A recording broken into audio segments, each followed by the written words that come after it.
j'ai prévu un petit chit-chat make-up en même temps, évidemment, puisque je trouve que c'est très adapté. Donc ne vous en faites pas pour mon visage, qui est d'ailleurs un peu rouge, puisque c'était le week-end et j'ai été m'exposer. Et j'ai une peau très très blanche, donc j'ai évidemment pris de jolis coups de soleil. On va tout de suite commencer et je vais répondre à vos questions. Alors, Zendor qui nous demande penses-tu que tu pourras aller faire ton road trip au Japon en 2023? Donc pour ceux qui ne sont pas au courant, je devais partir habiter minimum 3 mois au Japon cette année. Je devais déjà y aller d'ailleurs l'année passée et en fait ça ne s'était pas fait à cause du Covid. Et cette année c'était encore un peu le cas puisque on est fin avril. Et donc du coup je ne vais pas pouvoir partir cette année parce que j'avais pris une dispo pour partir. Donc là j'avais pris ma dispo à l'hôpital parce que je suis infirmière pour ceux qui ne savent pas. J'avais pris cette dispo début février pour 5 mois. Et du coup je devais partir en février, mars, avril et rentrée mi-mai. Mais du coup là ça va faire un peu court. Donc et en plus mon chéri a changé de travail. Pour ceux qui ne savent pas, mon chéri est graphiste et il a trouvé un nouveau job. Et du coup lui c'est pareil, il ne peut pas avoir forcément de dispo avant au moins 1 an de travail. Du coup là c'est pas possible non plus pour lui qu'on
atypique pour le coup, puisque la majorité des gens qui sont infirmiers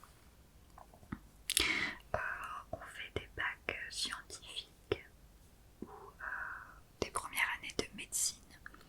En général, c'est un peu classique de faire ça. Ils font une PACES et après ils viennent en école d'infirmier, ou alors ils font le bac scientifique. Moi, ça n'a pas été le cas puisque je me suis rendu compte assez tard et en même temps tôt que je voulais être dans le paramédical. Du coup, après le collège, donc j'ai fait un collège classique, je suis partie dans un lycée d'art à Bordeaux, un lycée d'art qui avait également une spécialité de prothèse dentaire. Donc j'étais au lycée de Toulouse-Lautrec pour ceux qui connaissent, de prothésiste dentaire. Donc du coup j'ai passé 3 ans là-bas à apprendre la prothèse dentaire. Donc c'est du paramédical, on travaille en collaboration avec des dentistes et tout ça, c'est très cool. Mais je m'y retrouvais plus à la fin puisque j'avais ce manque de contact avec les autres, ou en tout cas avec des patients, parce que c'est vrai qu'on travaille beaucoup en collaboration, mais au final les 3/4 du temps on est dans son atelier à faire ses propres petites affaires. Et moi ça me manquait beaucoup de me dire que j'allais juste faire ça. Du coup j'ai dit à ma maman juste après le bac, enfin juste avant que je passe mon diplôme que j'ai eu, je lui ai dit je veux pas faire ça au final, je veux être infirmière, puisque j'avais un petit peu fait des recherches entre temps et ce métier m'intéressait. Donc je me suis dit j'ai trop envie de partir là-dedans, ça a l'air d'être quelque chose qui me correspond, j'aime m'occuper des autres depuis toujours et voilà. Donc je me suis réorientée juste après le bac. Donc comme j'étais dans un bac professionnel, il fallait quand même que je me remette à niveau sur quelques petites choses. Donc je suis partie en prépa pendant 1 an. À l'époque, il fallait passer un concours pour être infirmière. Maintenant c'est plus le cas, il faut passer par Parcoursup. Je pense que du coup j'aurais jamais pu être infirmière maintenant. Mais du coup à l'époque, les bacs pro avaient une petite chance d'être pris. Donc j'y suis allée et j'ai eu mon concours du premier coup. On était 3000 à mon concours pour 300 prix. Donc autant vous dire que j'ai eu soit un énorme coup de bol, soit je me suis défoncée. Je pense honnêtement que c'est un peu des deux. Et du coup j'étais très contente parce que j'ai été prise dans l'école que je voulais exactement, c'est-à-dire le CHU de Bordeaux, puisque je savais où je voulais travailler, et je voulais travailler dans un service de réanimation, dans un CHU, puisque c'est là en général où c'est le plus intéressant. Donc voilà, j'ai fait mes 3 années d'école d'infirmière sans problème, et maintenant je suis infirmière depuis déjà 3 ans et demi, et j'aimerais pouvoir passer une spécialité d'ici quelques années quand je serai un petit peu plus calme sur tous les points. Une spécialité d'anesthésie pour être infirmière anesthésiste. Voilà, un petit peu ce parcours. Et donc pourquoi as-tu voulu être infirmière? C'était ta deuxième question. Eh bien, je pense que ça m'est venu assez naturellement. Je suis quelqu'un qui a toujours pris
Ils sont tout le temps ensemble, ils se font des câlins, ils jouent. Molly est très amoureuse de Milo, c'est-à-dire que le soir, quand mon chéri sort Milo pour le dernier pipi avant d'aller dormir, il le sort vers 1h du matin. Et bien Molly, même si je dors, limite crie dans la maison parce que elle le voit plus. C'est horrible d'ailleurs. Mais en fait, je suis obligée de la rassurer et lui dire qu'il revient et après elle se calme. Mais là, ils sont une relation hyper fusionnelle. Donc tout s'est bien passé du début jusqu'à maintenant. Il n'y a jamais eu de problème. Ils sont vraiment... ils se sont trouvés quoi. Des petites âmes sœurs. Je suis hyper reconnaissante d'avoir la chance de pouvoir eh bien, être le témoin de ça tous les jours. Parce que je sais que c'est une relation qui est quand même super rare. J'ai déjà eu pas mal d'animaux ensemble, que ce soit moi, mes proches, ou quand j'étais chez mes parents. Et j'ai jamais vu ça avant. Et même, on me le dit, c'est très rare. Donc, je suis témoin de cette petite histoire d'amour et je me dis que j'ai beaucoup de chance de le vivre au quotidien. Quentin qui nous demande quelle est ta couleur préférée. Eh bien, c'est le bleu. Voilà, voilà.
j'étais trop fatiguée. Du coup c'était pas du tout quelque chose qui me convenait.